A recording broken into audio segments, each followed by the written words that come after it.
Welcome to the Lawson and Gift podcast. Make sure to hit that like button, share the videos, and subscribe.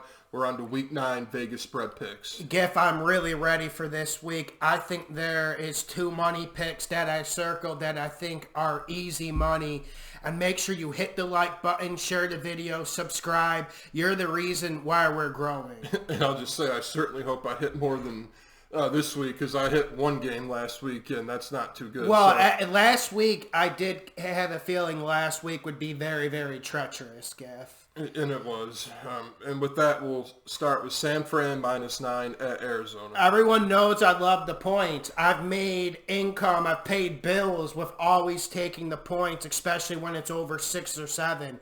But it's just not that year. San Fran wins and covers. And even though the desert is a tough place to play, we know the Cardinals have been playing better. 49ers physical form. At a certain point, that's going to decide the game. If you can't block someone's D-line, if their O-line's driving you back 5-6 yards a clip, it's going to be hard to win. I was flirting with Arizona to cover, but this offense is going to do nothing, and it's just due to the front of San Fran being too strong. San Fran wins and covers, really sure about it.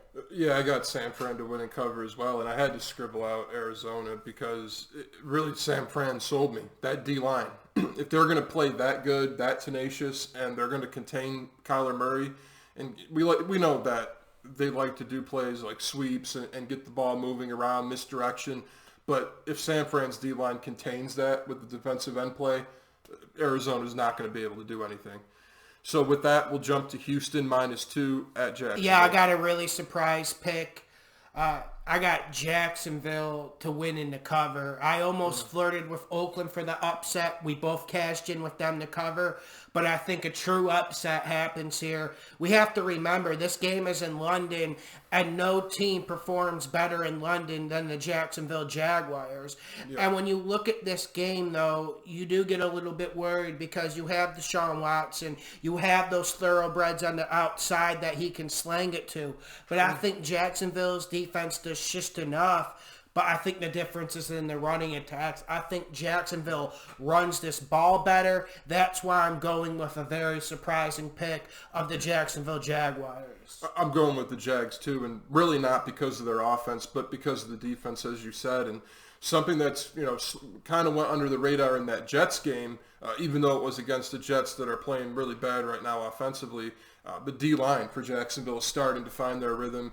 Ngakoue is starting to get where he needs to be at. So I think that front for Jacksonville is able to get to Watson, and we've seen them have problems on the O-line, so I think Jacksonville can take advantage of that. Yeah, and we have to remember Houston is not a consistent football team, neither is the Indianapolis Colts. Yeah. And I'm not saying the Jags are a consistent outfit by any means, but running the football is one of the most consistent things you can do as a football team. And they just squeaked by the Raiders last week, almost lose that game, and without Will Fuller, like I said, I'm not that crazy about Houston anymore, especially if they're going up against defenses, and Jacksonville is still a good defense.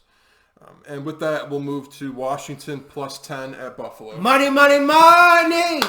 This is going to surprise people, but this money pick is contingent on one thing. Case Keenum or Colt McCoy starting.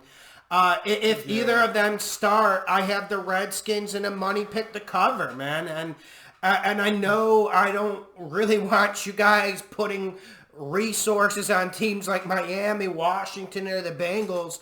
But when you see a spread like this, you have to take it, and it's only going to work its way up throughout the week. I mean, if Dwayne Haskins is out there, well, don't do that because you know there's going to be turnovers. Case Keenum's going to produce a few turnovers, but you want to know what Washington's going to do? They're going to run the ball down Buffalo's throat, and I'm sure Buffalo's going to be better at defending it than they were against the Eagles. But I still think the Redskins do enough. This is a close game. Might even be a one-possession game. And Buffalo's offense doesn't scare anyone. They run the football good, but yet Buffalo's offense doesn't want to run the ball for whatever reason. And that's one of the reasons why Philly absolutely took them to the woodshed last week. Bills still win this one, though. but Washington covers this, really sure about it. Yeah, I'm pretty sure about this too. Would make me feel better if we knew Keenum was playing. Unfortunately, I just read on Pro Football Talk that the coaches are hyping up Dwayne Haskins, saying that he had a really good practice. Well, then you better eject out of this. So anyone watching this video, I just want to say a third time, if Dwayne Haskins starts, please do not bet this. I'd probably change the Buffalo to cover. Yeah, because he just turns it over way too much. But Adrian Peterson, power run game in Washington, I don't know if the Bills are going to be able to correct the problems with that. Maybe they put more guys in the box. I don't know what they're going to do to stop the run, but that was an eye-opener against Philly. And I kind of always felt like the Bills had an issue against the run even before, but teams, for whatever reason, didn't really catch on to that and didn't just pound them. I think they might have problems in this game. Well, because someone like Tremaine Edmonds plays really, really good. And even he had a great game against the Eagles, but it didn't make a damn bit of difference. No, especially with the way the interior D lineman played, it was pretty pathetic. And with that, we'll jump to Tennessee plus 3.5 at Carolina. Man, give me Tennessee to cover, Carolina to win. I've seen this at 4. I just think this is going to be a really close game. And I have to say, doesn't this seem like one of those games that Tennessee wins just to fool their fans and gives them a little bit of complacency and makes them think they're turning the corner? Carolina has problems, but they were finally exposed against the 49ers. And maybe this is me being anti-Carolina. I still pick them to win the game. But I do want to see how this Kyle Allen situation plays out against a really good secondary and a pretty decent front seven. I think, like you said last week, everyone knows the blueprint. 8, 9 men in the box, stop McCaffrey. I think Tennessee can stop McCaffrey. So it's a coin flip at this point for me, but Carolina wins. I thought about this one, and as far as talent goes and the way that Tennessee plays, I would, where they're at right now, I think that they should have a chance against Carolina. They really should. But the coaching in this, I think that that's going to end up being the difference. We've seen Ron Rivera take advantage of inferior coaches this season. I think he does it in this game.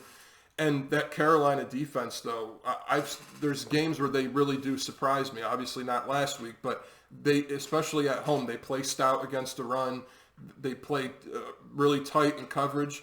I like them in this game to win and cover.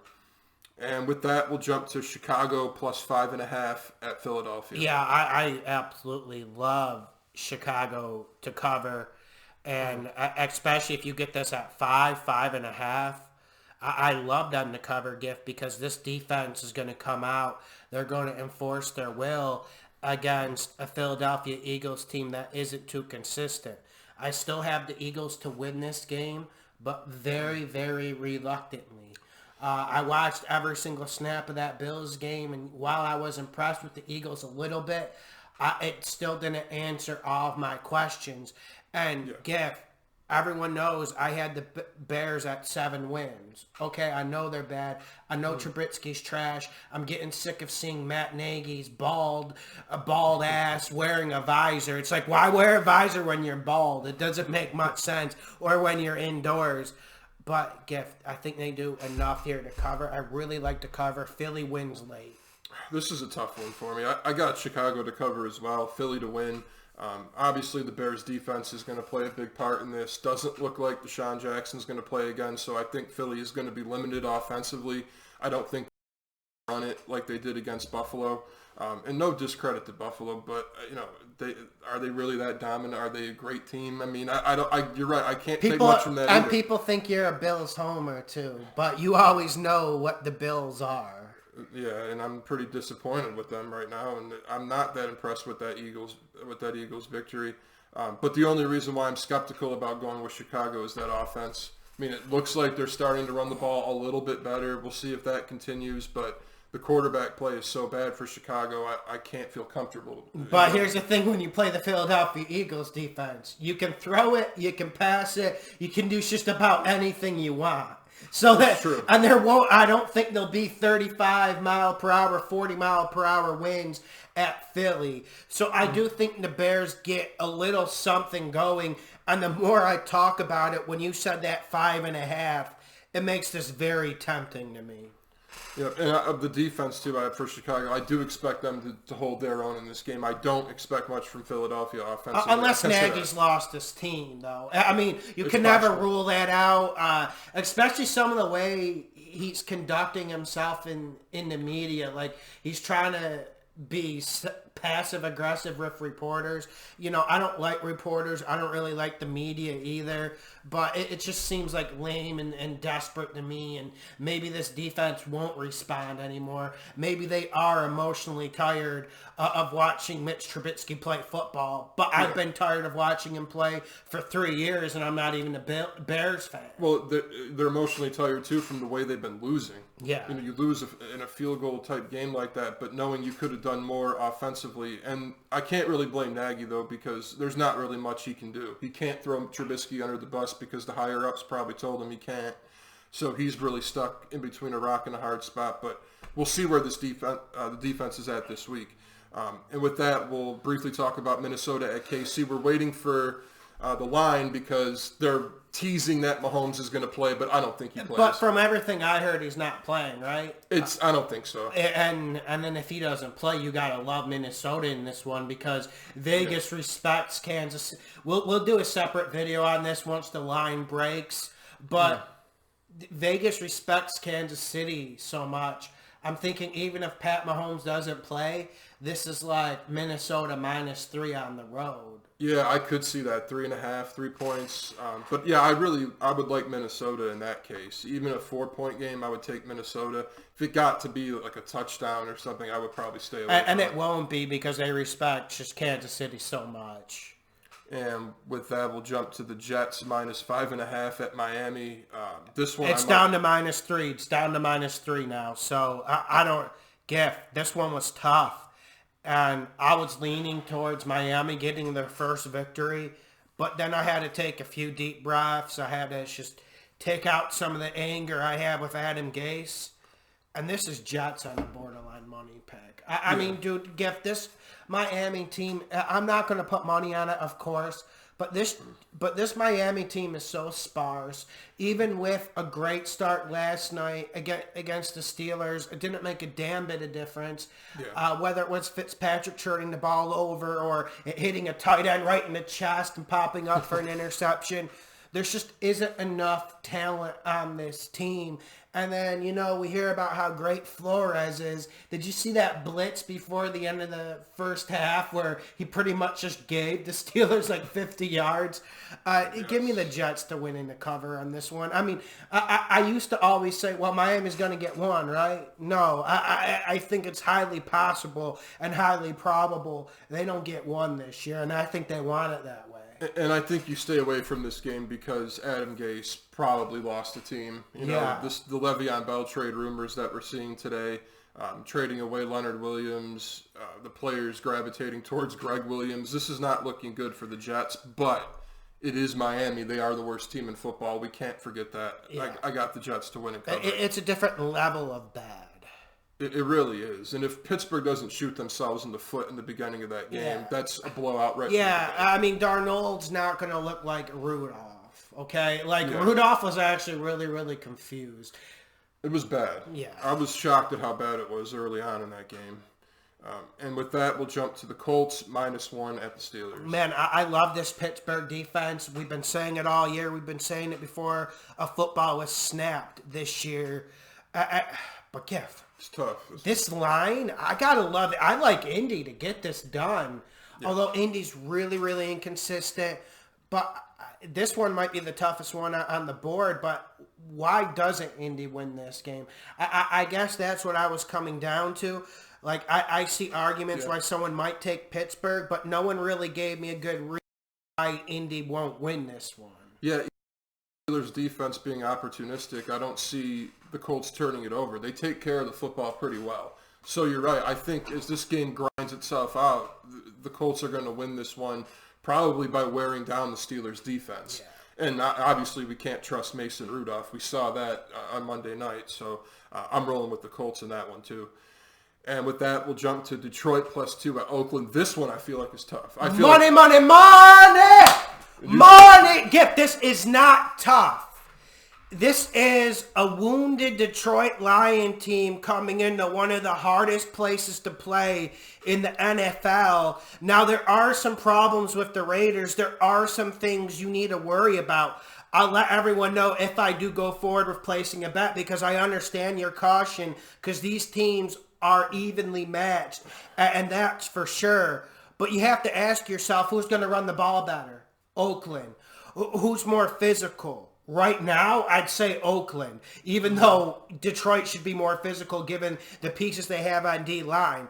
I think Oakland runs this ball. They play physical. I think I like Matt Stafford a little bit better than I like Carr, but I think it ends up being a wash. And when you look at all of Detroit's injuries, when you look at the Darius Slay situation, I just don't think they're able to do that. And when I look at what Chucky has been doing on the road against some really good opposition, this Oakland schedule is an absolute thresher of a schedule. He's been able to keep this team afloat. And honestly, the Raiders, despite the record, have looked like a playoff team for large swaths of this year. Give me the Raiders to win in the cover. I got the Raiders to win in the cover too, but I'm not so sure.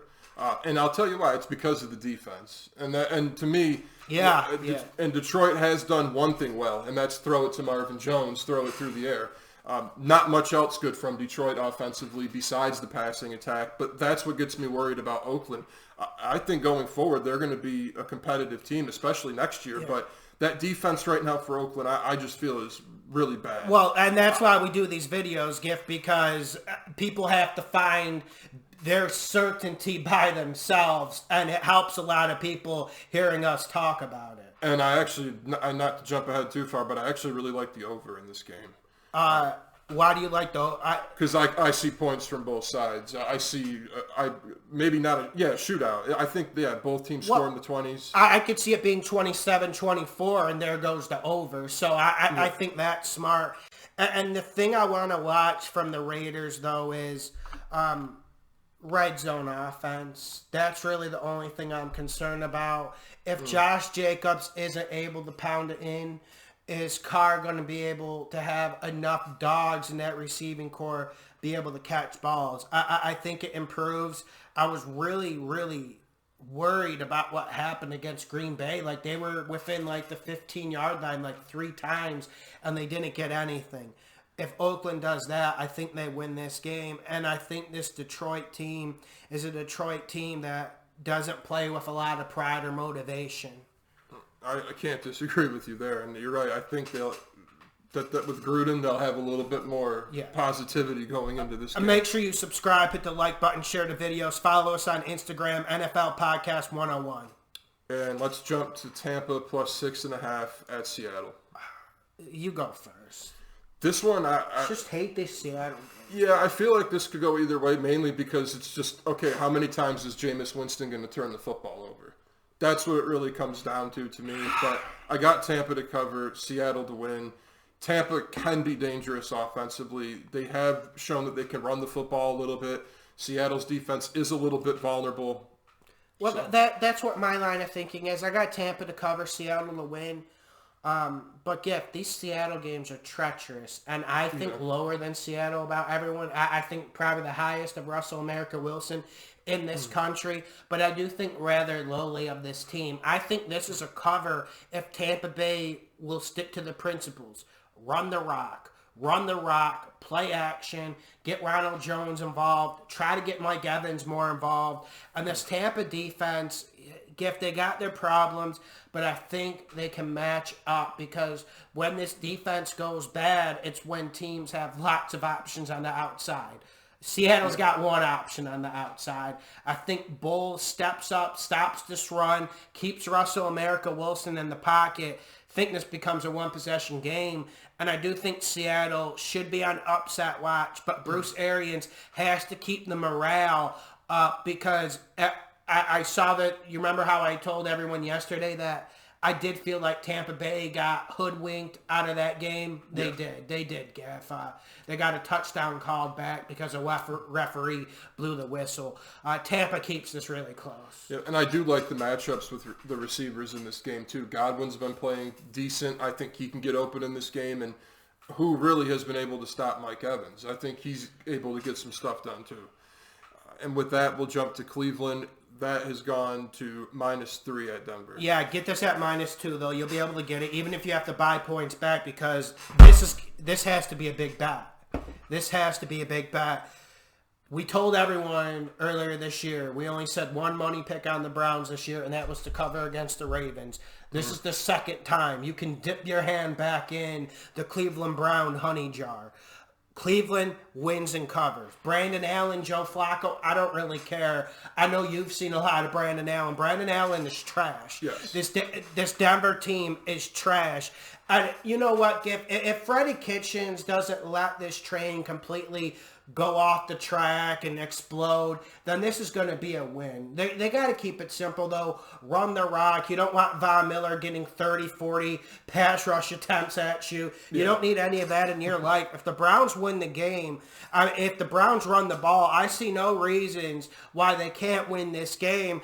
And another thing we need to look at, despite all the chaos, besides for Freddie Kitchens looking fat and stupid, this defense has been playing pretty damn good football this year. Better than I expected. The run game and the defense carries them. Win and cover, money pick. Yeah, Cleveland to win and cover, man. I agree. If they lose this game, they're going to have some serious issues, and Freddie Kitchens should be fired. But as you said, with Allen starting at quarterback for Denver, not very many places to go with the football as it is. I think defensively you can take advantage of them. Should be able to get some stuff going through the air in this game. Yeah, and yeah, the Browns can't be in full quit mode yet. Like, I just don't get that sense. Like, I get more of a sense that maybe, Jets are, but I get more of a sense like that the Bears might be in full quit mode than the Browns. I still think they have a lot to offer, and this schedule for the Browns, it gets a lot better. We were never high for the Browns before the season, okay? We were one of the few people not to be due to Freddie Kitchens.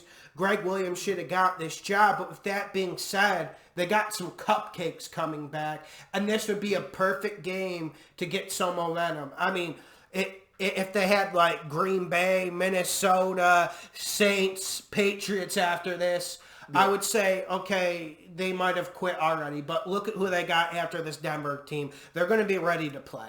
Yeah, and I don't think Cleveland's going to quit. I don't think we've seen any evidence of that on the field. Even in that Patriot game, they were getting beat. They still kept fighting in that game. Yeah. This is on Freddie Kitchens, though. He's got to come up with a game plan here, and that's really, I think, been the issue for Cleveland. And hasn't he hit rock bottom, though? Like, last week, it was kind of like a rock bottom with all the penalties, people laughing at him, the thing that happened with him putting the punt team on and throwing Baker back on the field again. I just hope he had a come to Jesus moment because he's really starting to make himself look like he doesn't deserve like an offensive coordinator job, let alone a head coaching position in this league. You can't ask for much more talent than what the Browns have, yet he finds ways to misuse his talent. That's got to change. And Odell Beckham's going to go off eventually. But like you said, Gift, the recipe's simple. Odell working down the field, Jarvis Landry underneath. Yeah. Chris Harris can only cover one guy. There has to be something here. And you can run the ball against Denver. Yes. And with that, we got Green Bay -3.5 at the Chargers. Gift, this is one of those ones that it's so hard. I don't think LA has a lot of fight left in them, though. Green Bay wins and covers, but this is a vulnerable Packers team. Can we all just be honest about it? Even though I picked them to win the division at the beginning of the year, sticking by the pick, this is a vulnerable Packers team. But honestly, this is a money pick for me the more I think about it, because the way this Chargers offense is playing, do you really think they can match up to these secondary, your boy Jair Alexander, Mike Pettin sending blitzes, zone blitzes against them? Absolutely not. Money pick, Green Bay. Yeah, Green Bay wins and covers this. I think the only way that they don't is if the Chargers are able to run the football really effectively. I really haven't seen that they can do that yet, so I'm assuming they're going to have to try to throw it. I don't think that's going to go well for them. No. And with that, we got New England, and it's at -3.5 at Baltimore. What's the catch with this one? I don't know what the catch is, but I absolutely love New England. Yeah. It reminds me a little bit of that week where we told everyone to put the college fund on the Browns going to the Ravens. And listen, we have no problem with the Ravens. Giff was the only one to really say like Lamar Jackson was better than Rosen, and you had him like ranked second in your quarterback class coming out. I have nothing against Lamar Jackson, but I do think there is a limit to what he can do. And maybe people are thinking, well, Nick Chubb ran against the Patriots last week. Well, Baltimore's going to pound him, and that read option is going to push Belichick to his limits. Yeah. I don't see it coming. I see this Baltimore Ravens offense putting up less than 10 points. And against a vulnerable Ravens defense, people need to remember that. Even though their defenses look better the last few weeks, this is very vulnerable. This is 24-10. Patriots, slam dunk it, money. Yeah, I agree. And it's going to be pretty easy for Belichick, I think, in a game like this because the Ravens, they don't really throw it that well. It's not going to be like there's going to be any fast-moving pieces or anything like that. So Belichick can key in on the run. He'll find his matchups, who he has to have go against the tight ends and against Brown on the outside, and then it'll just take care of itself. And, yeah, that front seven for the Ravens is an issue. And if they don't get to Brady, we know it's going to be easy for them to move the football. Yeah, and I did mention that going into the year. Like, listen, I don't think Zadarius Smith is a great pass rusher, but he's a pretty good one. And you didn't replace him with anyone, then you still lost Terrell Suggs, who isn't great anymore, but you got to replace him. Not many players have instincts in this league, and Matt Judon's not going to do anything to Tom Brady. But that's the way they attack Tom Brady. You attack that offensive line because Brady's playing great, the feet are looking great, but one thing, Giff, is this offensive line is probably the worst he's had in his tenure at New England. I would love to hear someone who's a diehard New England fan have a comment on that. And here's the thing, though. Here's what the Ravens rely upon. We know they rely upon the run game. But also one thing they rely upon is Hollywood Brown or Mark Andrews getting deep for a 60, 70-yard completion that changes the whole momentum, changes the whole mood of the game. I don't see that happening against this secondary. I see a lot of, every time Lamar Jackson does play actions, I see a lot of linebackers coming up that A-gap in his grill. He's going to be running for his life. He might run successfully, but he's going to have its limits. I agree. And with that, we'll wrap it up with Dallas -7 at the Giants. Yeah, Giffen, normally I would go Giants to cover here, but give me Dallas to win in the cover. I don't trust this Daniel Jones guy. I don't trust the Giants defense. Has this defense made any strides? Didn't they trade for Leonard Williams? Yeah, they did. Am I supposed to feel good about that? It'll help against the run a little bit, but they have a lot of issues defensively. So I have the Giants to cover only because Dallas has been so underwhelming offensively. I think the Giants, they score a couple times. But yeah, I'm not so sure about this one. I'll be staying away from this game. I would suggest people to stay away from it, but the more I think about it, the more I just think Dallas is going to put the pound on him, Giff. And a lot of it's what you said about Daniel Jones. The dude just isn't playing at that higher level. And then you mix in the turnovers and dumb mistakes. Yeah. I don't see how you're going to get it. And Giff, he's looked decent at times, but there's been no pop plays over 20 yards. He doesn't push it deep a lot. We know he did against Tampa Bay, but that was one game, for heaven's sakes. I think Dallas dominates this game, and it pains me to say it because Dallas is a very annoying team. But can the Giants cover anyone? No, I know, and you're really making me want to change my pick to Dallas to win and to cover too, and there's not much argument for the Giants here. They really haven't done anything particularly well. Yeah. And everybody's back, too. I mean, except for Shepard on the Giants, and they still can't get anything done. Even Saquon can't get going. Yeah. But I think a lot of it has to do with their quarterback play, obviously, and what has been consistent is the turnovers with Daniel Jones. And just the last thing, everyone subscribe, share the videos. Thanks for getting us up to almost 4K views on the Las Vegas spread pick. But one thing, you might want to put in these New England picks and Cleveland picks early because I could see them rising as the week goes on, especially at Cleveland one. You don't want that Cleveland one rising to 6 or 5 when you can get it at 3. I agree. And with that, subscribe at the Lawson and Gift podcast. Make sure to hit that like button, share the videos.